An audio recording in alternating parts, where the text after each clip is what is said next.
தெரு முழுக்க சொந்தங்கள் இருந்தாங்க. சொந்தங்கள் எல்லாரும் ஒரே வேலை. உதாரணமாக வந்து அந்தணர்கள் இருக்கக்கூடிய அதாவது வேதாந்திகள் இருக்கக்கூடிய தெரு முழுவதும் வேத கோஷங்கள், வேத பாராயணம். அதற்கு அடுத்த தெரு அது வந்து வைதிக தெருன்னு பேர் வச்சுக்கலாம், வைதிக தெரு. அதுக்கப்புறம் ஐயர் தெரு, ஐயங்கார் தெருலாம் வந்தது. வைதிக தெருன்னா ஒரு ஜாதியை பற்றி நான் அப்புறம் வரேன், இப்போதைக்கு அப்படி வச்சுக்கலாம். ஜாதியை சேர்ந்தவர்கள்லாம் ஒரு தெரு இருக்கும், அதில் வந்து மிக்சப் கிடையாது. அடுத்த தெரு இந்த வைதிக பண்ணுறதுலேயே ஒன்று வந்து வேதம் ஓதுறது, இன்னொன்று அந்த ஊரில் இருக்கிற கோவில்கள் எல்லாத்துலேயும் வந்து பூஜை செய்யக்கூடியவங்க குருக்கள்னு வச்சுக்கோங்க. குருக்கள் தெரு அப்படின்னு ஒரு தெரு இருக்கும். அப்புறம் கட்டட தொழில் பண்ணுறவா அவெல்லாம் சேர்ந்துருக்கிறது வந்து விஸ்வகர்மா தெரு அப்படின்னு. கட்டட தொழிலாளர்களுடைய ஜாதி வந்து விஸ்வகர்மா அப்படின்னு. அந்த மாதிரி கோல்ட் ஸ்மித் இருக்கிற தெரு வந்து பொற்கொள்ளாளர்கள் தெரு. இந்த மாதிரி வரிசைய தெருக்கு அந்தந்த தொழிலை செய்பவர்கள் எல்லாம் ஒரே இடத்துல வாழ்ந்தேன்னா ஒருத்தருக்கு ஒருத்தர் அனுசரணையாக இருக்கும் அப்படிங்கிறது. இப்போ அது மாதிரி முடியாது. எல்லாரும் ஒரு வீட்டுக்குள்ளேயே 4 பேர் 4 தொழிலை பண்ணுறோம். அப்பா ஒரு தொழில் பொண்ணு ஒரு தொழில், அந்த மாதிரி ஆகிட்டு. அந்த காலத்தில் அப்படி ஒரு அற்புதமான கட்டமைப்பு இருந்தது. அது மட்டும் இல்லை, இப்போ வந்து அதாவது நான் சொன்ன மாதிரி ஒரு தெரு முழுவதும் சொந்தக்காரர்கள் இருப்பார். ஒரு தெரு முழுவதும் அவருடைய அதே தொழிலை செய்யக்கூடியவர். ஏன் சொந்தக்காரர்கள்? சொந்தக்காரர்கள் எல்லாருமே ஒரே தொழிலை செய்பவர்களாக இருந்தாங்க. ஒருவருக்கொருவர் அனுசரணையாக இருக்க வேண்டும். அதனால வந்து வீடுக்கு அடுத்தபடியாக கேள் அப்படிங்கிறோம். கேள்னா அந்த தெருன்னு அர்த்தம். அந்த தெரு முழுக்க சொந்தங்கள் இருக்கா. அதனால இந்த தெருன்னு சொல்லாமல் சொந்தங்கள்ங்கிறாங்க. அதுக்கு அடுத்த யூனிட் வீடுக்கு அடுத்தபடி கருத்து வந்து அந்த வீதி. அப்புறம் அந்த வீதிக்கு பல வீதிகள் இந்த மாதிரி சேர்ந்தது வந்து ஊர். இப்படி எக்ஸ்டெண்ட் பண்ணிட்டே போகிற ஊர், அப்புறம் நாடு, ராஜ்யம், தமிழ்நாடு, அப்புறம் தேசம், உலகம், அப்படி போகும். அதை பற்றி திரும்ப வரலாம். இப்போ திரும்பவும் நம்ம வந்து எப்படி ஒரு ஜாதிக்காரர்கள் ஒரு தெருவில் இருந்தாலே அதுக்கு வரலாம். அதாவது நம்ம பாரத தேசத்தில் ஜாதின்னு ஒரு பிரிவினையே இருக்காது. இல்லை, முதல்ல ஜாதிங்கிற சமாச்சாரமே கிடையாது.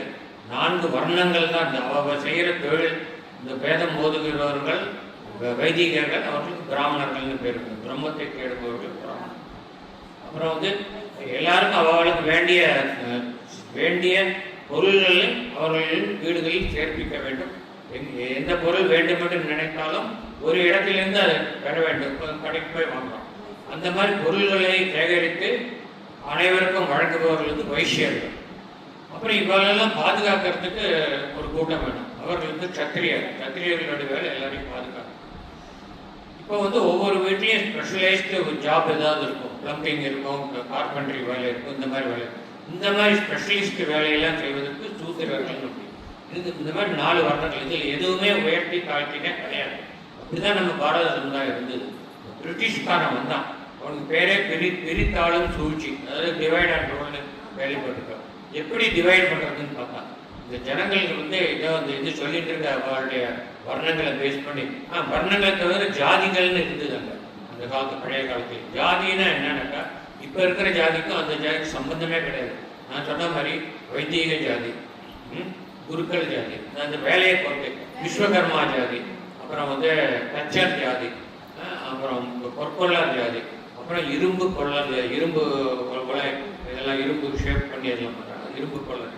இந்த மாதிரி ஜாதிகள் செய்கிற தொழிலை வச்சு ஜாதினா சுலபமாக இருந்தது. இந்த செய்கிற தொழில் எங்கே ஸ்பெஷலிஸ்ட் கிடைப்பான்னு இப்போ உட்காந்து எல்லோ பேஜெல்லாம் தேடுற மாதிரி தேட வேண்டும். பொற்கொள்ளர் இதுக்கு போனாக்கா அங்கே போய் தங்க நகையை வாங்கிக்கலாம். வீட்டில் ஏதோ பிரச்சனைனாக்கா தச்சர் இதுக்கு போனாக்கா அவன் மர வேலை பண்ணி கொடுப்பான். அந்த மாதிரி ஒரு அருமையான கட்டமைப்பு இருக்குது. இந்த பிரிட்டிஷ் வந்தது எல்லாத்தையும் குறைச்சிட்டான். இல்லை யார் வேணால் எங்கே வேணா இருக்கலாம், அப்படி இப்படிலாம் பண்ணி அதுக்கப்புறம் வந்து நம்மளுடைய சமுதாய கட்டமைப்பை அவன் குறைச்சது அவன் செஞ்ச பாரத தேசத்துக்கு செஞ்ச பெரிய துரோகம். இல்லை இன்னும் சின்ன சின்ன விஷயம், கோவின்னு ஒரு டைம் ஒன்று தூக்கிட்டு போயிட்டான், அதை தூக்கிட்டு போயிட்டாங்க. அதெல்லாம் ஒன்றுமே இல்லை, சில கோடிகள் தான். அது பாரத தேசத்துக்கு ஒரு பெரிய இழப்பே கிடையாது. பெரிய இழப்பு என்னன்னா பல நூற்றாண்டுகள் அந்த இழப்பை சரி செய்யறது ஆகக்கூடியது என்னன்னா நம்முடைய சமுதாய கட்டமைப்பை சீர்குலைக்கணும்னே நினைச்சு அதில் சக்சஸ்ஃபுல்லா பண்ணி முடியும்.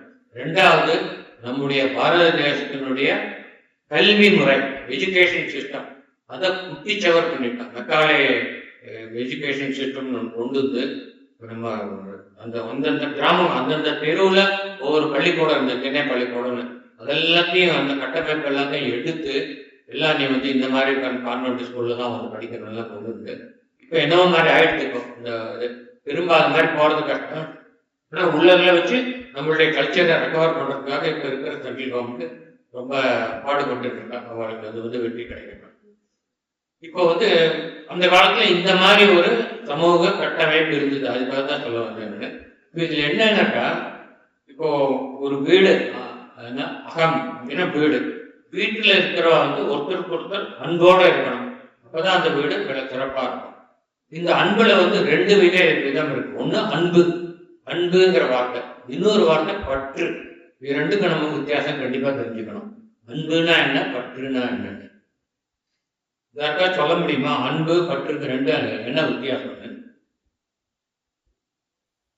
அன்பு எல்லாத்துலயுமே சொல்லுவோம். பற்றுன்னா அந்த என்ன இருந்தாலும் அந்த கண் குடும்பம், அதாவது கண் குழந்தை அந்த மாதிரி அதுல பற்று நிறைய இருக்கும். அன்புன்னா எல்லாரையுமே நம்ம அரவணைப்படுவோம். அது மாதிரி கரெக்ட். மாறாக அதான் அதுதான் வரும். ஆனா சிஸ்டமேட்டிக்கா சொல்றேன். மீனிங் அதுதான். அன்பு அப்படின்னாக்கா எதிர்பார்ப்பு இல்லாதது.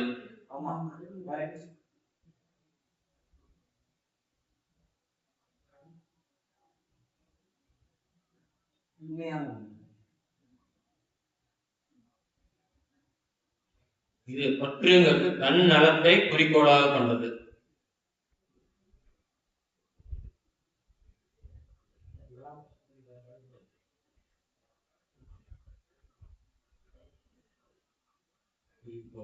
கொண்டது.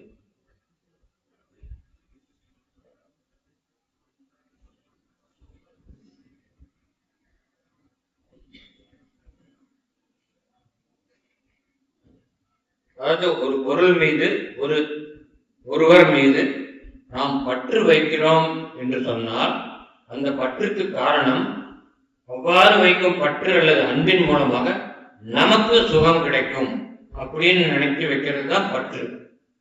அந்த பற்று தான் கிடையாது. தன்னுடைய ஐம்புலன்களின் சுகத்திற்காக மற்றவர்கள் மீது அல்லது மற்றொரு பொருள் மீது நாம் வைக்கக்கூடிய அன்பு, செலுத்தக்கூடிய அன்புக்கு பற்று இருக்கிறது. அந்த பற்று வந்து நம்ம வந்து காமிய கர்மங்களை செய்ய தூண்டுவது. நம்மளுடைய சுகத்துக்காக வேண்டி பற்று வைக்கிறோம். அதனால அது காமிய கர்மங்களை பண்ணா அது வினை கணக்கில் போய் சேர்ந்துடும். நமக்கு பிறப்பிறப்புங்கிற அந்த தகுதியிலேருந்து நமக்கு விடுதலை கிடைக்காது. அன்புங்கிறது எதிர்பார்ப்பு இல்லாதது. நமக்கு வந்து நம்ம ஒருத்தர் மேல அன்பு வைக்கிறதுனால அவர்கிட்ட நம்ம எதையும் எதிர்பார்க்கல. இது வந்து காரணம் இல்லாமல் வரக்கூடிய அன்பு. அதுதான் உண்மையான அன்பு. இறைவன் மீது அன்பு வைக்கும்போது அதுதான் இறைவன் நமக்கு இதெல்லாம் பண்ணணும் அப்படின்னு நினைச்சுட்டு அன்பு வச்சா அந்த அன்பு வந்து பற்றாயிடுது. இறைவன் மேல் பற்று கொண்டால்தான் அந்த பற்றை விட அன்பு தான் சிறந்தது. அதனால வந்து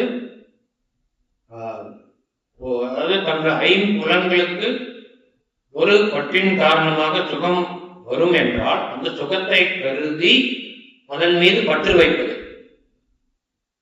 இப்போ வந்து ஒரு குடும்பத்தின் மீது பற்று அன்பு செலுத்துவதே கூட பற்றாக ஆகக்கூடாது. அதாவது நமக்கு வந்து ஒய்ஃப் மேல நம்ம அன்பு செலுத்தினா நமக்கு ஒய்ஃப் இதெல்லாம் பண்ணி கொடுப்பா அப்படிங்கிற எதிர்பார்ப்போட பழகு வச்சா அது உண்மையான அன்பு அல்ல.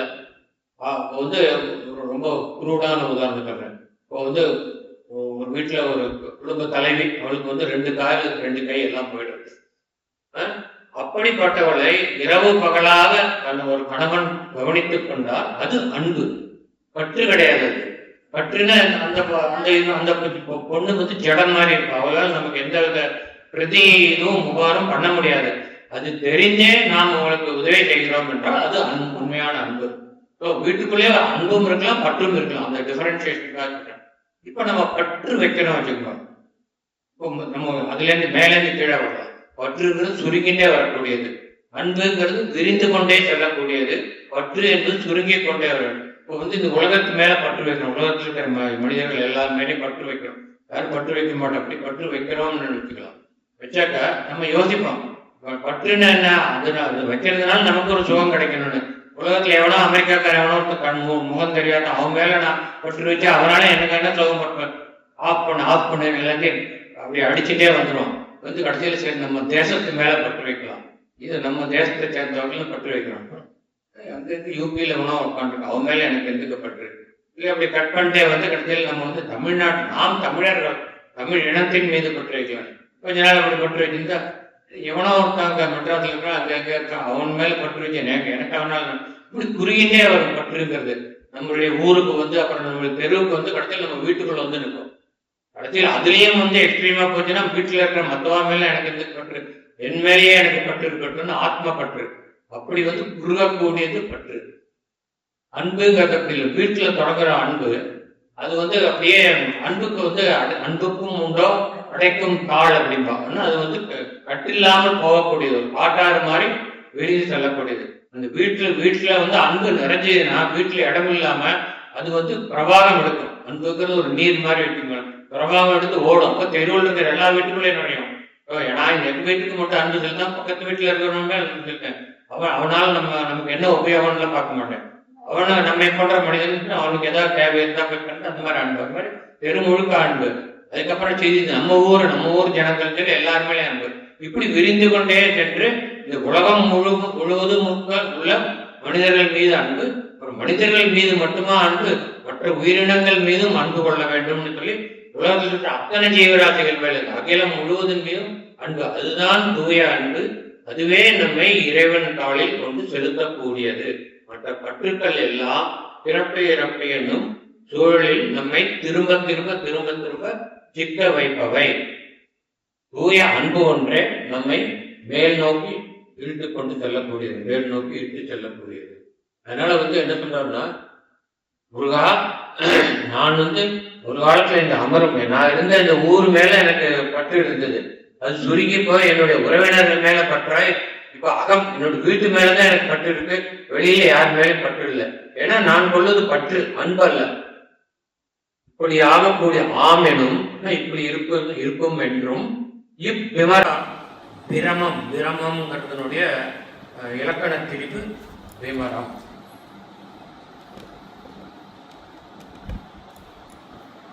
இந்த பிரமம் அப்படிங்கிறது பிரமை அப்படிங்கிறது வந்தது. எப்படி போறது பாருங்க, பிரமை பிரம்மமாய் விமரமாய். இவ்விமரம் கிடையாதுனாக்கா பிரமை போக மாயினால எனக்கு வந்து இந்த மாதிரி ஆச்சு. ஏன் நான் இந்த மாதிரி என்னுடைய வந்து அன்பு சுருங்கிட்டே வந்து வீடு வரைக்கும் என்னுடைய அன்பு இருக்கு பற்று ஏன் அது பற்றாக மாறியது என்றால், நான் மாயைக்கு உட்பட்டேன். மாயையினால் நான் எது உண்மை எது பொய் என்பதை தெரியாமல் இந்த பொய்யான மெய் என்று நினைத்து இந்த மெய்க்கு சுகம் அளிக்கக்கூடிய ஐம்புலன்கள் மீது பற்று வைத்து இந்த ஐம்புலன்களுக்கும் சுகத்தை தரக்கூடியவர்கள் மீது மற்றும் பற்று வைத்து என்னுடைய எல்லையை குறிப்பிக் கொண்டேன். முருகா, இது நான் செய்த தவறு, எனக்கு இந்த உலகம் முழுவதின் மீதும் அன்பு வர வேண்டும் அப்படின்றது.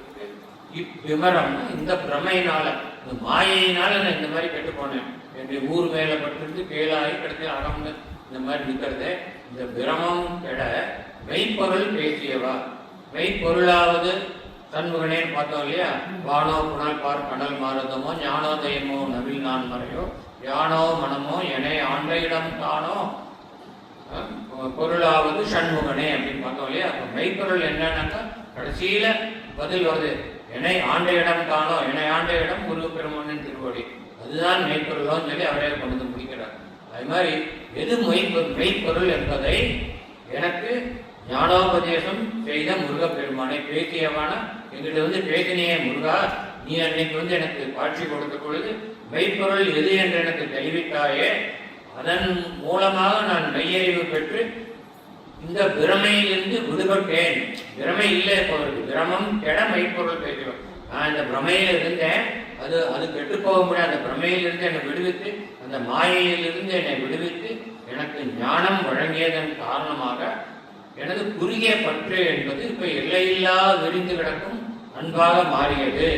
ஆகவே நான் உண்மையில் மிகுந்த அன்பு செலுத்துகிறேன், பக்தி செலுத்து அன்பு முற்றிய நிலை பக்தி, முருகன் மீது பக்தி செலுத்துகிறேன் அப்படின்னு சொல்லி அவர் மனசுல புலகாங்கிதப்பட்டுக்கிறார். அப்படி இருந்தனா நீங்க உன்னுடைய அருள்னால நீ எனக்கு மெய்ப்பொருள் ஞான உபதேசம் வழங்கியதனால் எனது அறிவு விசாலமாகி ஞானக்கண் திறந்து அதன் மூலமாக நான் அனைத்தையும் எனதாக பார்க்கிறேன், அனைத்தையும் ஒன்றாக கருதி இந்த அத்வைத ஏகாந்த அனுபவத்தில் நான் திளைக்கிறேன். அதன் மூலமாக இந்த ஜெகம் முழுவதும் எனது அன்பு விரிந்து கிடக்கிறது அப்படின்னு சொல்லி அதுக்காக முருகனுக்கு தேங்க்ஸ் கிவிங் சொல்ற பாட்டு இது.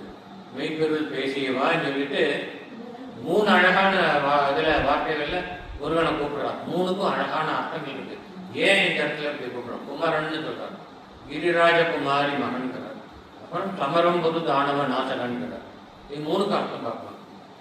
குமரன் அப்படின்னா குமாரன் அப்படிங்கிற வார்த்தையுடைய சுருக்கம் தான் குமரன். கு அப்படிங்கிற ஒற்றை எழுத்து சொல் தமிழ்ல அதுக்கு அர்த்தம் வந்து பல மடங்கு அதிகமான. கூனா பல மடங்கு அதிகமான. இப்போ மாறன், மாறன்னா யாரு தெரியும் உங்களுக்கு? மாறன்னா யாரு? மன்மதன். மன்மதனுக்கான மாறன் பல பாடல்களை பார்த்தோம். இது மன்மதன். பூ மாறன். மன்மதன்னா அழகில் சிறந்தவன். இப்போ கூனா என்ன அர்த்தம் பார்த்தோம்? பல மடங்கு அதிகம் இல்லையா? அப்ப மன்மதனை விட பல மடங்கு அழகில் சிறந்த முருகப்பெருமான். இப்பொழுது இந்த மாறன் மன்மதன் வந்து அழகில் சிறந்தவன். அவனுடைய அழகு வந்து மாய அழகு.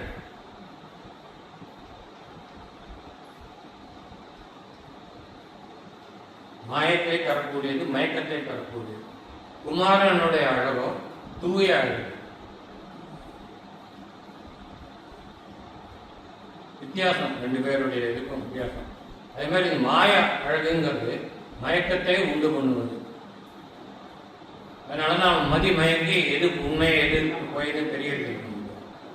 இது வந்து குமாரனுடைய தூய அழகு வந்து மயக்கத்தை தெளிவித்து ஞானத்தை தரக்கூடியது, ஞானம் அருளக்கூடியது.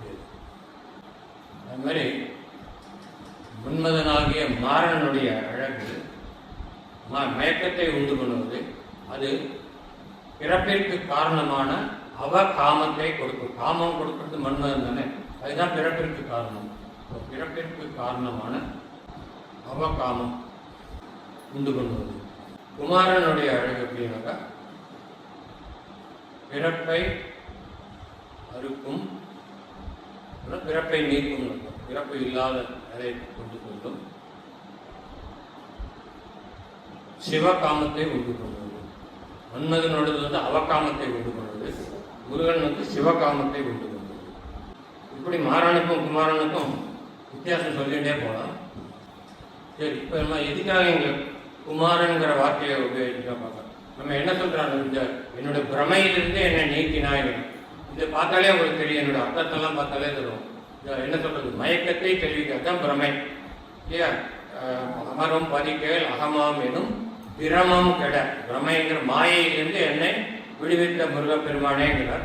ஏன் மாயையிலிருந்து விடுவித்தாக்கா குமாரனுக்கு அர்த்தமே தான் மயக்கம் தெளிவித்து ஞானம் அருளக்கூடியவன். ஞானம் அருளக்கூடிய முருகப்பெருமான், நீ மயக்கத்தில் இருந்த என்னுடைய மயக்கத்தை தெளிவித்தாய் அப்படின்னு சொல்றான். மயக்கம் தெளிவித்து ஞானத்தை தந்தாய். அது மாதிரி பிறப்பை அறுக்கக்கூடிய சிவகாமத்தை உண்டு கொள்வது. ஆகையினால் என் அறிவு தெளிவுக்கு எனது அறிவுக்கு தெளிவு கிடைத்து எது உண்மை எது பொய் என்பதை அறிந்து நான் மெய்ப்பொருளை தேடி சென்றேன். பொய்யான இந்த பற்றுக்களை விட்டுவிட்டேன். பற்றை அறுத்து பற்றற்ற உன்னுடைய பற்றை பற்றினேன் அப்படின்னு சொல்லி சொல்றாங்க. அதனால முருகப்பெருமானுக்கு நன்றி தெரிவிக்கிற பாட்டா இந்த பாட்டு அமைஞ்சிருக்கு. அதனால அதுல வந்து முருகன் வந்து எப்படி அருளினான் அப்படிங்கிறதுக்கு வந்து ஒவ்வொரு வார்த்தையும் ஒருக்கி எழுதிட்டார். குமாரன் அப்படின்னு எழுதிட்டு இவ்வளவு அர்த்தம் இருக்கு. ஏன்னா வந்து மயக்கத்தை தெளிவித்தவன் முதல் 2 அடியில சொன்னார். மயக்கத்தை எப்படி தெளிவிச்சான்னா குமாரன்கிற பேர் மூலமாவே தெளிவித்தான். குமாரன்கிற பேருக்கு அர்த்தம் மயக்கம் தெளிவித்து ஞானம் அருளக்கூடியவன் அர்த்தம். அது மாதிரி சிவகாமத்தை உண்டு போகணும்னு அர்த்தம். அதனால் குமாரன். அதுக்கடுத்து என்ன சொல்றாரு? கிரிராஜ குமாரி மகன். அதுக்கு அர்த்தம் உங்களுக்கு தெரியும். கிரிராஜன் வந்து பர்வதராஜன், அவருடைய குமாரி பார்வதி, பார்வதியுடைய மகன்கிறான். இப்ப பொதுவாகவே தெரியும், நம்ம அம்பாள் வந்து கருணை சொல்லுவோம். எந்த தெய்வத்தை எடுத்தாலும் கருணைக்கு கடாட்சத்துக்கு வந்து யாரை துதிக்கிறோம்னா அம்பாள். அம்பாளுடைய கருணை வேணும். அதனால பெண்ணுடைய மனது இலகின மனது. ஆகையால் அம்பாள் மனது தனது பக்தன் ஏதாவது கோரிக்கை வைத்து மிகவும் துக்கத்தில் இருந்தான் என்றால் அவனது துக்கத்தை உடனடியாக போக்கக்கூடிய ஒரு அம்பாள். அதனால அந்த அம்பாளுடைய பையனானதுனால உனக்கும் அது அந்த கருணை கொஞ்சம் வந்திருக்கு. அதனாலதான் என்னோட மயக்கத்தை தெரிவித்து நீ என்னை இந்த பிரமம் கெடும்படியாக செய்தாய் அப்படின்னு சொல்லி சொல்ற. அதனால கிரிராஜ குமாரி மகன். இன்னொன்று என்ன சொல்றாருன்னா முருகப்பெருமான் அவதாரம் எடுத்தது சிவபெருமான் பார்வதியை மனம் புரிந்த பின்புதான். அதுக்கு முன்னாடி சக்தி வந்து கல்யாணம் பண்றதா. அப்போ அவருக்கு குழந்தை எதுவும் கிடையாது. பார்வதியை மணந்த பின்புதான் முருகப்பெருமான் விநாயகர் அனைவரும் தோன்றினார். அதனால பார்வதி உமையின் மைந்தனேன்னு சொல்லாம எப்படியான ஆதிபராசக்தியின் மைந்தனே என்ன வேணா சொல்லாம கிரிராஜகுமாரி மகன்னு சொன்னதுக்கு காரணம் முருகப்பெருமான் திரு அவதாரம் எடுத்ததே பார்வதி பரமேஸ்வரன் திருமணத்துக்கு பிறகு அப்படிங்கிற ஒரு அழகான ஒரு செய்தி வருது. குமரன் கிரிராஜகுமாரி மகன் சமரம் ஒரு தானவ நாசகனே. தானவர் அப்படின்னா தெரிஞ்சிருக்கோம் உங்களுக்கு, ஏற்கனவே பல பாட்டில் பார்த்துருக்கோம். தானவர் அசுரர்கள், அவளுக்கு தைத்தியர்கள்னு இன்னொரு பேர் இருக்கு. எல்லாமே திதி, அம்மாவோட பேரு திதி. இதுலேருந்து வந்ததுதான் இந்த பேரு திதி. அதிதி திதி, அதாவது தேவர்களோட அம்மா அதிதி, அசுரர்களோட அம்மா வந்து திதி. தானவர்னாக்கா அசுரர். என்ன சொல்றார்? சமரம் ஒரு தானவ நாசகனேக்கம். அது யுத்த சமரம்னா யுத்தம். யுத்தத்தில் போர் செய்து இந்த அசுரர்களை அழித்தவனே. எதுக்காக சொல்றாரு இந்த பாட்டுக்கு? அதுக்கு என்ன சம்பந்தம்னு யோசிச்சு பார்த்தா உங்களுக்கே புரியும் என்னன்னா. அதாவது என்ன பார்த்தா, அமரும் பதிகேள் அகமாம் எனும் விமரம் கெட மெய்ப்பொருள் பேசிய முருகப்பெருமான் நமக்கு மெய்ப்பொருளை அறிவிக்கிறார். இதுதான் மெய், இது போய் பின்னாடி சென்று உன் நேரத்தை வீணடிக்காதே நமக்கு ஞானோபதேசம் வழங்குகிறார். அந்த ஞானம் வந்து நம்ம மனசுல பதியணும் இல்லையா? அப்பதானே நம்ம வந்து நம்முடைய அந்த பற்றுக்களை விடுத்து உலகம் முழுவதும் அன்பு செலுத்தி நாம் ஓய்வு பெற முடியும். அதுக்கு நம்ம மனசு வந்து ரிசப்டிவா இருக்கணும். யாரோ ஒருத்தர் உபதேசம் பண்றா, அந்த பாறையில போய் உபதேசம் பண்ணா அதுல போய் துளிர்க்குமா அந்த உபதேசம்? அது துளிர்க்கணும்னா அது வந்து பயிரிடத்துக்கு தகுந்தவா பக்குவமா இருக்கணும் அந்த மனசு. அதனால வந்து என்ன சொல்றாருன்னா, சமரம் ஒரு தானவ நாசகனே. அதாவது நீ யுத்தத்தில் அனைத்து அசுரர்களையும் அழித்தாய் சொல்றாங்க. என்ன எதுக்காக கேட்டார்னா, முருகப்பெருமானே நீ இவ்வளவு அற்புதமாக எனக்கு போதனை செய்யும் பொழுது, இவ்வளவு அற்புதமாக நீ எனக்கு உபதேசம் செய்யும் பொழுது என் மனம் நெஞ்சக்கண கல்லாகி இருக்கிறது, பாறையா இருக்கு. அது வந்து அந்த உபதேசத்தை வாங்கிக்க முடியாது. அதனால என் உபதேசம் பண்றதும் முருகனோட வேலை. அப்புறம் நம்ம மனசை அதை ஏற்றுக்கணுமே. நீ அதுவும் உன்னோட வேலை தான் முருகன். இல்லை நான் சும்மா உட்காந்துருக்கேன், அவ்வளவுதான், நான் எந்த எஃபர்ட்டும் பண்ண மாட்டேன், நீ எல்லாம் தானாக வந்து பண்ணி புரியணும்னு கேட்கறாரு. இவ்வளவு உரிமையா கேட்கிறேன். என்ன சொல்றாருன்னா, நீ உபதேசம் செய்வது மட்டுமல்லாமல் அந்த உபதேசத்தை நான் ஏற்கிற பக்குவத்தை எனக்கு தந்தருள வேண்டும் அப்படின்னு அதுவும் முருகன் கேட்கிறார். என்ன சொல்றாருன்னா, நீ சொல்லும் உபதேசம் என் மனதில் ஏறாமல் இருப்பதற்கு காரணம் எனது 6 பகையவர்கள். நம்ம மனத்துக்குள்ள இருக்கிற 6 பகையவர்கள் என்னெல்லாம்? காமம், மோகம், லோகம், மதம், ஆச்சரியம், இந்த மாதிரி 6 பகை. அதுல பிரதானமா சொல்லியிருக்கிறது காமம். அதனால வந்து காமம்ங்கிற வார்த்தை வந்து அதாவது இனம் இருக்க ஒரு ஆண் வந்து பெண் மீது கொள்ளக்கூடிய காமம் தான் காமம். அது தவிர வேற காமம்னா ஆசைங்கிற பொது அர்த்தம் இருக்குது. அதாவது ஆசைனாக்கா மண்ணாசை, பொன்னாசை, பெண்ணாசைன்னு பார்த்தோம். மண்ணாசை பொன்னாசையை கடந்தால் கூட பெண்ணாசையை கடப்பது கஷ்டம்னு சொல்லிட்டு அதுக்காக வேண்டி அதை முக்கியமா சொல்றார். அந்த 6 தீய குணங்கள் இருக்கேன்னு, அந்த 6 தீய குணங்களையும் நீ அறுக்க வேண்டும். அப்படி எப்படி அறுக்க வேண்டும் என்ற, எப்படி நீ அசுர சேனையை அழித்து கொன்றாயோ அது மாதிரி என் உள்ளே இருக்கிற அசுரர்களாகிய இந்த 6 தீ குணங்களையும் நீ அழிக்க வேண்டும். நீ ஆறுமுக பெருமான் ஆகையால் நீ 6 தீய குணங்களையும் அழிக்க வல்லவன் அப்படின்னு அதையும் ஒரு இதா போட்டுக்கலாம், பொருளா போட்டுக்கலாம். அதனால வந்து இந்த 3 விதமா முருகனை கூப்பிடுறதுக்கு வந்து காரணம் வந்து 3 விதமான காரணங்கள்னால அந்த 3 வார்த்தைகளை குறிக்கலாம். குமரன் கிரிராஜகுமாரி மகன், சமரம் ஒரு தானவ நாசகனே. தானவன் அசுரர்களை, நாசகன் அவர்களை அழித்தவனே. எப்படி நீ அசுரர்களை அழித்தாயோ அதே மாதிரி என் மனதில் இருக்கும் அசுரர்களாகிய இந்த 6 தீய குணங்களை நீ அழிக்க வேண்டும். அப்படி அழித்தால்தான் உனது உபதேசம் எனக்குள்ளே செல்லும். அப்படி சென்றால்தான் நான் நீ காட்டும் நல்ல பாதையில் சென்று நான் இந்த பிறப்பை அறுக்க முடியும், உய்வு அடைய முடியும் அப்படிங்கிறது என்னுடைய பொருள். வார்த்தைகளை பிரித்து எழுதும்போது அர்த்தம் புரியும். கட்டு ஊசல் படும் பரிசு என்று ஒழிவேன். போன பாட்டில் முருகனை வந்து 3 விதமாக வர்ணித்த மாதிரி இந்த பாட்டிலையும் 3 விதமாக வர்ணிக்கிறார். நிட்டூரா, விராகுலா, நிர்பயமே. இது மட்டும் பார்க்கலாம். முதல்ல இருந்து பொருள் பார்த்து போகலாம். அப்படின்னா மட்டு ஊர்.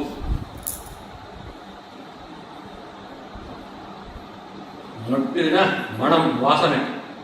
வாசனை ஊர்ந்து நான் இந்த பர்ஃப்யூம் போட்டேன்னா இந்த ரூம் ஃபுல்லாக பரவும். காற்றில் பரவக்கூடியது. ஊர்னா ஊர்ந்து சொல்லக்கூடியது, பரவக்கூடியது. மட்டூர்னா வாசனை பரவக்கூடியது, பரவக்கூடிய வாசனையை உடைய குழல். குழல்னா கூந்தல். மங்கையர்னு தெரியும் பெண்கள். அது பெண்களை பற்றி சொல்றாங்க. பெண்கள் வந்து அவர்களுடைய கூந்தலை பற்றி மட்டும் வர்ணிக்கிறாங்க. மீதி இடமெல்லாமும் அதே மாதிரி வர்ணனையை செஞ்சதா அர்த்தம். ஏன்னா இது ரொம்ப சின்ன பாட்டு. இந்த கந்தர் அனுபூதிக்கு 4 லைன் எழுது. திருப்புகழ் பாட்டு பெரிய பாட்டாகும். அதில் நிறைய பாடல்கள்ல பெண்களுடைய வர்ணனை எல்லாம் செஞ்சுருக்காங்க. இதுல வந்து ஒரு வர்ணனை செஞ்சு மீதியெல்லாம் கற்பனை பண்ணிக்கோங்கன்னு சொல்லிவிட்டாங்க. மட்டூர் குழல் மங்கையர் அப்படின்னாக்கா பல வாசனாதி திரவியங்களை தனது கூந்தலில் உபயோகிப்பதன் மூலமாக அந்த கூந்தல் மிகுந்த மனத்தை உடையது. அந்த மனம் ஊர்ந்து எங்கும் செல்லக்கூடியது. ரொம்ப தூரத்தில் இருக்கிறவங்க கூட வாசனை இழுக்கும். அவங்க யார் இருக்கா அப்படின்னு பார்க்கணும். அந்த மாதிரி வாசனை. அதாவது இங்க சொல்ற பெண்களை பத்தி சொல்றது வந்து என்னன்னா, இது வந்து பொது பெண்கள், அதாவது வீதி பெண்கள் அந்த காலத்துல, அதாவது விலை மாதர்கள் சொல்றாங்க. அந்த மாதிரி பெண்கள் வந்து தங்களை விளம்பரப்படுத்திக் கொள்ள வேண்டும். அதற்காக இந்த மாதிரி வாசனைப்பட்டு நிறைய பூவெல்லாம் இருந்தா இப்படி ஒரு திற்கான எல்லாம் தெரியும் பார்க்கறவாட்டுக்கு அவைலபிள் அப்படின்னு. அதனால வந்து விளம்பரப்படுத்திக் கொள்வதற்காக இப்படி இது மாதிரி பண்ணிட்டு இப்போ முகத்துல இந்த அலங்காரம் இங்க அந்த அலங்காரம் அதெல்லாம் சொல்லலை. ஆனால் சொன்னதான் நம்ம அது அர்த்தம் எடுத்துக்கணும். அப்படிப்பட்டவனை கர்ப்ப அலங்கார பூஷிதியாக கொண்டு தெருவில் வந்து நிற்கக்கூடிய பெண் அர்த்தம். அப்படிப்பட்ட பெண் மட்டூர் குழல் மங்கைய மையல். அவர்களுடைய காம வலை, அவர்கள் விரிக்கக்கூடிய காம வலை. காமவளை பட்டு அந்த காமவளையில் அகப்பட்டு கொண்டு, பெண்கள் விரிக்கக்கூடிய காமவளையில் அகப்பட்டு கொண்டு ஊசல் படும். ஊசல் படும்னா அங்கேயே அழகாயிரம் மனது. ஊசல் படும் பரிசு. பரிசுனா நிலைமை. அந்த மாதிரி ஒரு சிச்சுவேஷன் என்று ஒழிவேன். அதாவது இது எப்படி நம்ம அர்த்தம் புரிஞ்சுக்கணும்னாக்கா, சரி, ஒரு சமுத்திரம், அங்கே வந்து நிறைய மீன்கள் இருக்கு. ஒரு மீனவன் வந்து ஒரு பெரிய வலையை வந்து விரிச்சிட்டு போயிடுவான். அதை வந்து ஆங்கர் பண்ணிடுவான். அங்கே சின்ன இதுனாக்க தூண்டில் போட்டு பிடிக்க அந்த மாதிரிலாம் இருந்தால் முன்னே வரைச்சிட்டு போயிட்டாக்கா ஒரு 1/2 மணி கழிச்சு வந்து பார்த்தா அது நிறைய மீன் ரொம்ப எடுத்துன்னு போயிடுவாங்க. ஸோ அந்த வலையில வந்து சிக்கின்னு சில மீன்கள், அதில் ஒரு மீன் எடுத்துக்கலாம். அந்த மீன் என்ன பண்ணும், வலையினோட இந்த எண்டுல அந்த இது வரைக்கும் போகும். போனாக்கா அங்கே வெளியில போகிறதுக்கு வழி இல்லை, மாட்டிட்டு இருக்கும் இந்த வலையில. அப்புறம் திரும்ப அங்கேருந்து இங்கே வரும், வந்தாக்கா போக வழி இல்லை. இங்கேயும் அங்கேயும் அந்த மீன் வந்து அலைப்பாஞ்சிட்டே இருக்கும். வலையிலேருந்து வெளியில வர தெரியாது. கடைசியில் அந்த மீனவன் வந்து எடுத்துட்டு போட்டோம், உயிர் போயிடாது. ஆனால் அது உயிர் போகிற வரைக்கும் வந்து அலைப்பாஞ்சிட்டே இருக்கும் இங்கேயும். அதுக்கு எப்படி எஸ்கேப்பாக இருந்தது. அது மாதிரி இந்த மாதிரி மங்கையர்கள் விரித்த காம வலையில் சிக்குண்ட நான் அதிலிருந்து வெளியே வர தெரியாமல், எப்படி மீன் வெளியே வர தெரியாமல் தத்தளிக்கின்றதோ அலைபாய்கின்றதோ அது மாதிரி நான் அலைபாய்கிறேன். இப்படிப்பட்ட ஒரு நிலைமையிலிருந்து நான் எப்படி வெளியே வருவேன், பரிசு என்று ஒழிவேன். இந்த நிலைமை, இந்த இயல்பு, அவருடைய இயல்பே அந்த மாதிரி ஆயிடுது. அந்த மாதிரி இதுல வந்து கொலையில் அகப்பட்டு எப்படி வெளியில வர்றது தெரியாம முடிக்கிறேன். முருகா, நீதான் என்னை காப்பாற்றணும். திரும்ப முருகன்ட்டு தான் வந்து கேட்கறேன். நான் என்ன தப்பு வேணா பண்ணுவேன், ஆனா தப்புலேருந்து நீ என்னதான் வீட்டுக்கு வெளியில கொண்டு வரணும். நீ அப்படிப்பட்ட கருணை வள்ளல்.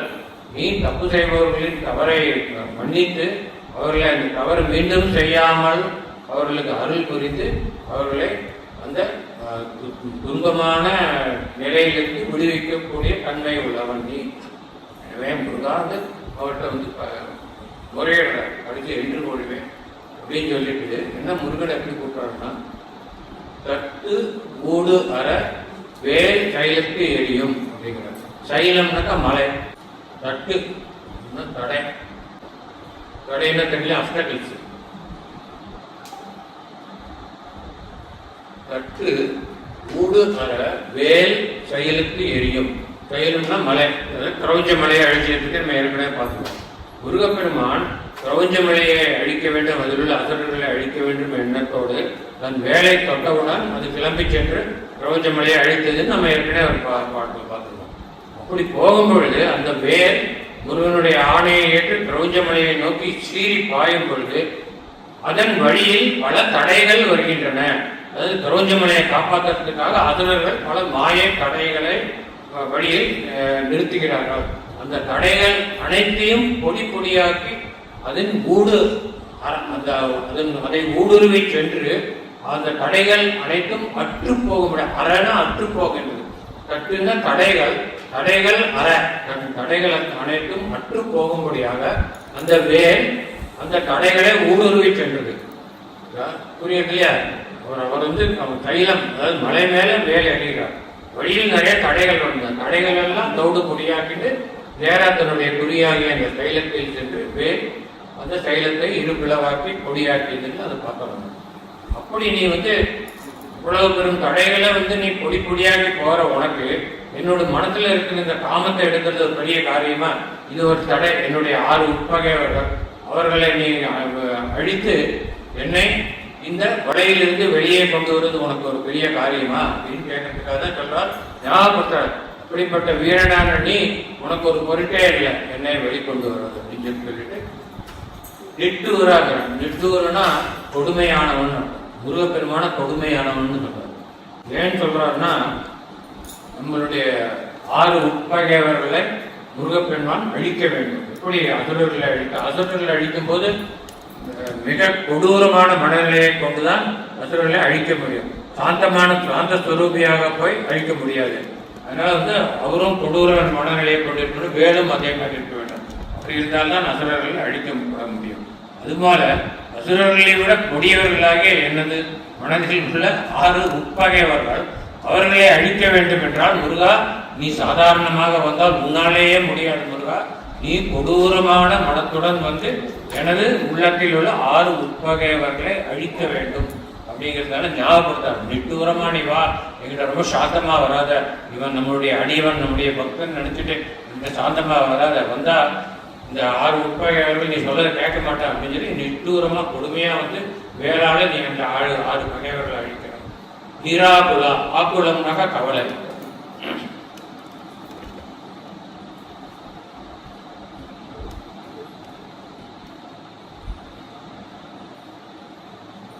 நிராகுலா அப்படின்னா கவலையற்றவன், கவலைகளை போக்குபவன். ஏன்னா இது முதல் 2 லேன்லயே தன்னோட கவலையை சொல்லிட்டார் அவர். பரிசு என்றுதான் ஒளி வேணும் முருகா, ரொம்ப சிரமப்பட்டு இருக்கேன் இந்த வலையில அவர், நான் எப்படி இதுல இருந்து மீண்டு வருவேன்னு அந்த கவலை அவர் மனத்துல தெரியும். இந்த என்று ஒளிவேங்கிற வார்த்தையிலே கவலை தெரியும். அதனால என்னுடைய கவலையை நீதான் எனக்கு ஞானோபதேசம் செய்து இந்த மாய வலையிலிருந்து என்னை விடுவித்து உன் திருவடியில் சேர்த்துக் கொள்ள வேண்டும். ஆகையால் என் மனக்கவலையை தீர்ப்பதும் உனது கடனே அப்படின்னு நிராகுலாங்க. எல்லாம் முருகப்பெருமான கடமை. சைலத்து வேலை எறிகிறது அவரோட கடமை. அப்புறம் வந்து நிஷ்டூரமா வரணும், அதுவும் வேற சொல்றாரு. இன்ஸ்ட்ரக்ஷன் நீ இப்படி நீ வந்தா மட்டும் வராது, இந்த மாதிரி வரணும்னு வேற சொல்லிட்டார். அப்புறம் வந்து என்னுடைய கவலையை நீக்க வேண்டியது உன்னுடைய நிர்பயனே, பயத்தை நீக்குபவன். பயம் இல்லாதவன் பயத்தை நீக்குபவன். பயம் இல்லாதவன் தான் இன்னொரு பயத்தை நீக்க முடியும். நானே பயந்த இருக்கும்போது நீ பயப்படாத நான் இருக்கேன்னா புகழாண்டு விட்டுட்டு ஓடிவான். அது மாதிரி பயமே அறியாதவன் முருகப்பெருமான். அவன் நமது மனதில் உள்ள பயத்தை நீக்குவான். நாம் எங்கே இந்த இறப்பு என்னும் நரக குழியினில் மீண்டு வராமல் போய்விடுவோமோ என்ற பயத்தில் இருக்கும் நம்மை அந்த பயத்திலிருந்து விடுவித்து நமக்கு கரம் கொடுத்து தன்னுள் சேர்த்துக் கொள்கிறான் அப்படிங்கிற அர்த்தத்தை புரிஞ்சுக்கணும். பயனே, பயம் இல்லாதவனே. ஏதாவது டவுட் இருக்காது?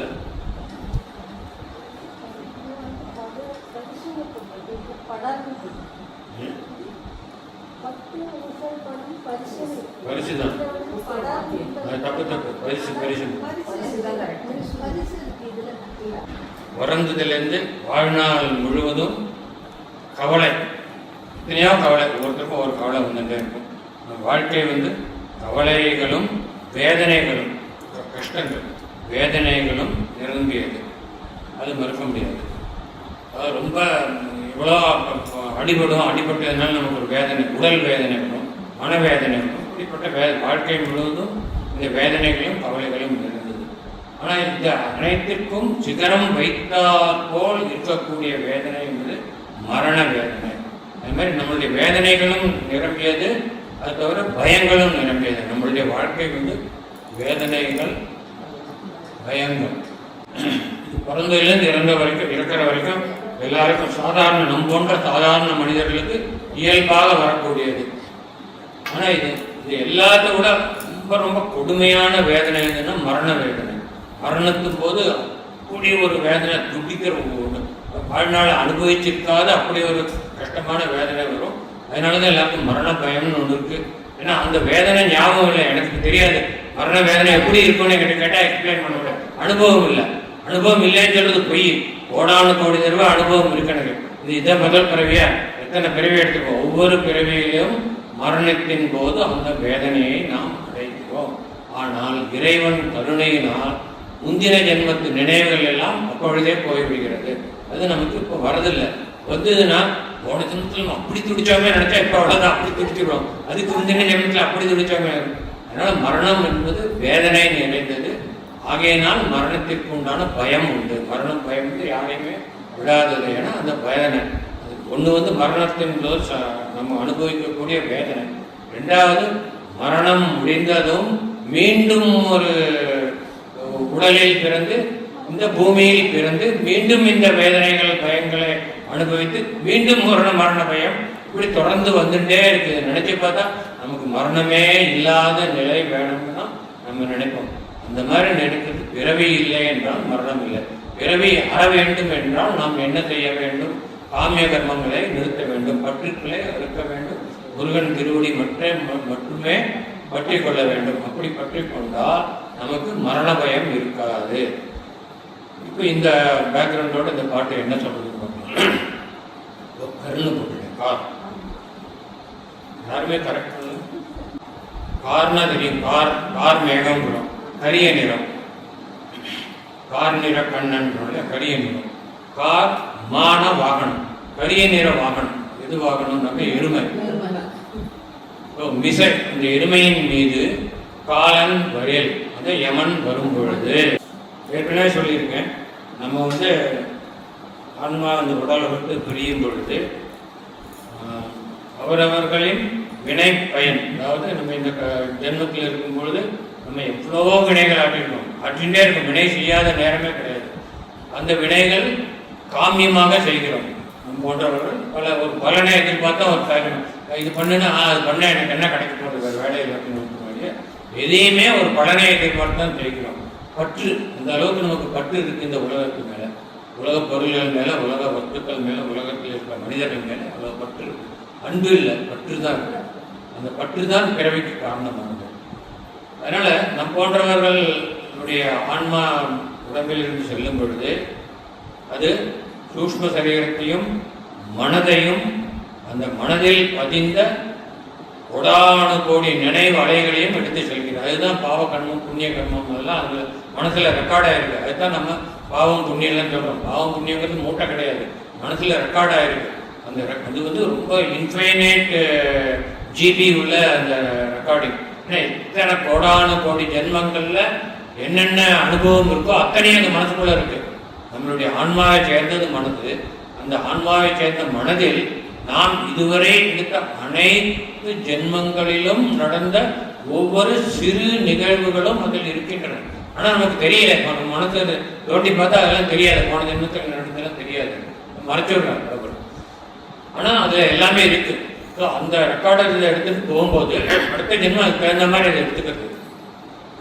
இந்த மாதிரி ஒரு ஆன்மா வந்து உடலை விட்டு போகும் பொழுது அந்த ஆன்மாவை வந்து வாடா அப்படின்னு கூட்டின்னு போகிறதுக்கு யமனுடைய தூதர்கள் காத்துருப்பாங்க. அது அதமமான மரணம்னா யம தூதர்கள் வந்து கூட்டிட்டு, மத்தியமமான மரணம்னா யமராஜனே வருவான். ஒரு புண்ணியாத்மா வாழ்நாள் எவ்வளோ புண்ணியங்கள் பண்ணியிருக்கான், எவ்வளோ ஆலயங்களுக்கு நன்மடை கொடுத்துருக்கான், வேத பாடத்தாலை கொடுத்துருக்கான், அது மூலியமா ஏழைகளை படிக்க வச்சிருக்கான். இப்படிப்பட்டவனை வந்து நாமே நேராக போய் கூட்டின்னு வரணும்னு சொல்லிட்டு யமனே நேராக வந்து கூட்டிருப்பான். அது மத்தியம மரணம். உத்தம மரணம்னா என்னன்னா தன்னுடைய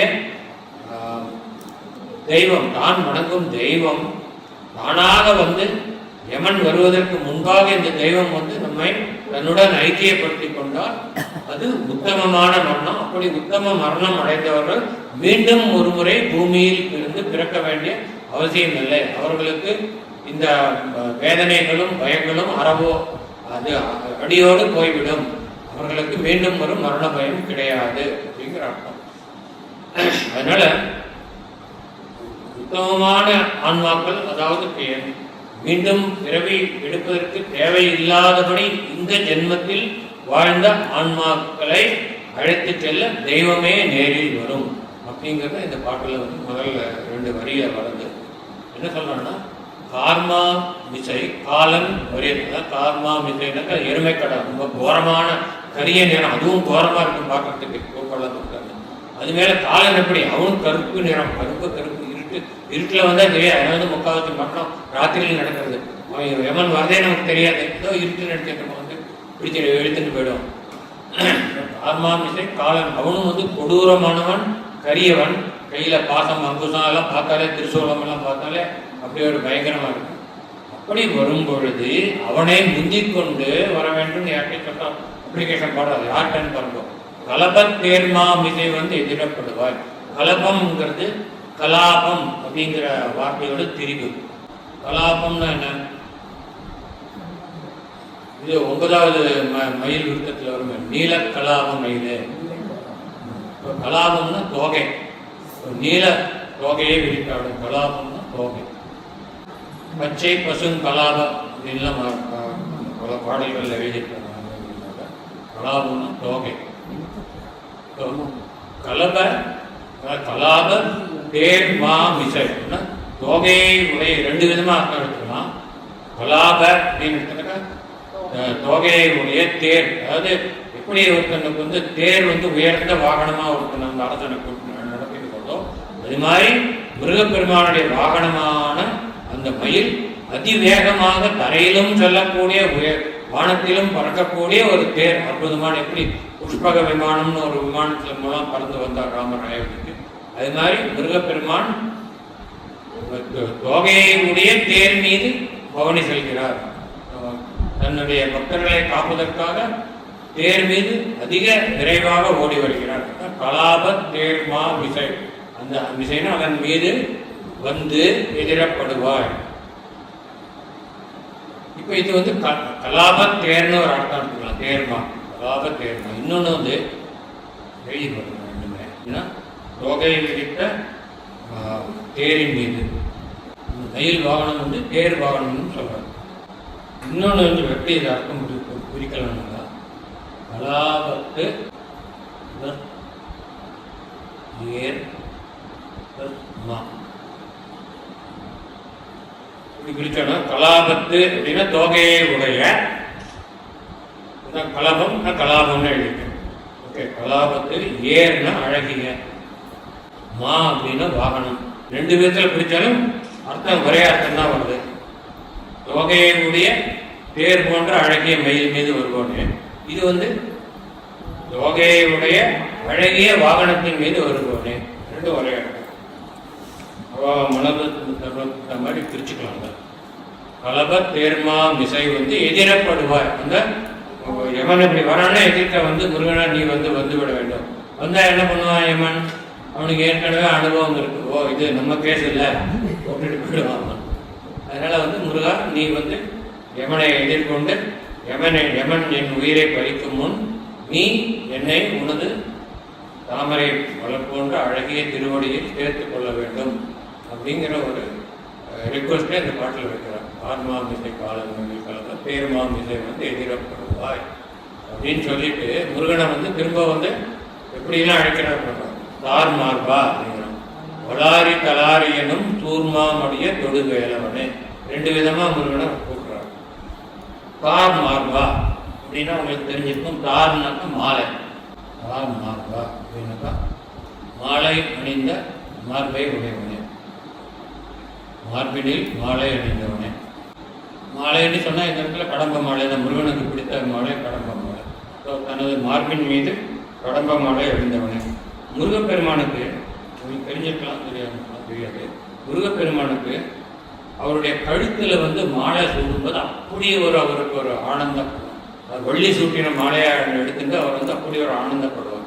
அதனால் முருகனுடைய கழுத்தில் மாலை சூட்டின சமயத்தில் முருகனை தரிசித்தா அவர் அப்படி ஒரு ஆனந்தத்தில் இருப்பார். நம்ம கேட்கறத கொடுக்கக்கூடியவர்.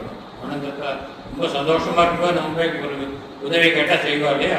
அதனால் அவர் ரொம்ப துக்கத்தில் இல்லை, துக்கம் கிடையாது, கோபத்தில் இருக்கும்பொழுது அசுரர்கள் மீது கோபத்தில் இருக்கார். அப்போ போயிட்டு எனக்கு இந்த உதவி பண்ணுன்னா அந்த மூடு வேறமாக இருக்கும்.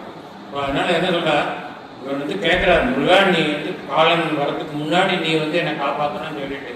அப்படி சொல்கிறது எந்த டைம் பார்த்து சொல்கிறாருன்னா, முருகன் சந்தோஷமாக இருக்கிற டைம் பார்த்து சொல்கிறார். தார் மார்பாகிறான்னா மார்பினில் கடம்ப மாலையை அணிந்தவனே அப்படின்னு சொன்னாக்கா முருகன் வரும்போதே கடம்ப மாலையை அணிஞ்சிட்டு வருவான். ரொம்ப சந்தோஷமாக வருவான். வந்து நமக்கு பக்தனுக்கு வந்து நமக்கு வந்து அருள் புரியணுங்கிற ஒரு சந்தோஷம் எண்ணத்தோடு வருவான். அதனால தான் அந்த எல்லாம் ஒவ்வொரு வார்த்தையும் அருணகிரிநாதர் உபயோகிச்சது ரொம்ப ரொம்ப ரொம்ப சரியான வார்த்தையாக உபயோகிச்சிருக்கேன். அந்த வார்த்தையை எடுத்து வேற வார்த்தை போடவே முடியாது. அந்த மாதிரி இருக்கு. தார் மார்பா வளாரி தலாரி எனும். அதாவது மீனிங் என்னன்னா, வளன் என்னும் அசுரனை அழித்த, அதாவது வஜ்ராசனத்தால் அழித்த இந்திரன். வளாரிங்கிறது இந்திரனை குறிக்கிறது. எப்படி இங்கே முரண்கிற அசுரனை அழிச்சதுனால பெருமாளுக்கு முராரின்னு பேரு, திருபுறங்களை அழிச்சதுனால சிவபெருமானுக்கு புராரின்னு பேரு. அதே மாதிரி வளன்கிற அசுரனை அழிச்சதுனால இந்த இந்திரனுக்கு வளாரின்னு பேரு. வளாரிங்கிறது இந்திரன். வளன் என்னும் அசுரனை அழித்த இந்திரன். வளாரி தலம். வளாரி தலம் அப்படின்னா தலம்னா என்ன? இருக்கிற இடம் தலம் இல்லையா? வளாரி தலம்னாக்கா இந்திரன் இருக்கும் இடம். இந்திரன் இருக்கிற இடம் தேவலோகம். வளாரி தலம்னா தேவலோகம். வளாரி தலாரி அப்படின்னாக்கா வளாரி தலம் ஹரி. இன்னும் வந்து ஹரி தல ஹரி. ஹரினாக்கா ஒன்று வந்து மகாவிஷ்ணுன்னு சொல்லுவோம். ஹரி ஹரன் இந்த அர்த்தத்தில், அந்த அர்த்தம் இல்லை. இங்கே வந்து வேற அர்த்தத்தில் வருது. வளாரி தலம் ஹரி. ஹரினாக்கா இங்கே வந்து பகைவன் அர்த்தம். அதாவது இந்திரனுடைய தலமாகிய தேவலோகத்துக்கு பகைவன் யாரு? சூரன். தேவலோகத்தின் பகைவன். அதாவது ஹரி. ஹரி அப்படின்னா பகைவன், எதிரி. வளன் ஹரி பிளஸ் தல ஹரி. வளனை அழித்தவர், வளனுக்கு பகைவன். இந்த இடத்துலயும் பகைவன் எடுத்துக்கலாம். வளன் ஹரின்னு எடுத்துட்டாலும் வளனுக்கு பகைவனாக இந்திரன். பகைவன் தான் அழிச்சாங்க வஜ்ராயத்தால் அழிப்பார். வளன் ஹரி அவனுடைய தலமாகிய இந்திரலோகம். அதற்கு ஹரி, அதற்கு பகைவனாகிய சூரன். அவன் மாமரத்தின் வடிவத்தில் இருந்த பொழுது அவனை மடியும்படியாக, அவன் அழியும்படியாக வேலை தொட்டவனே அப்படின்னு சொல்லி முடிக்கிறார்.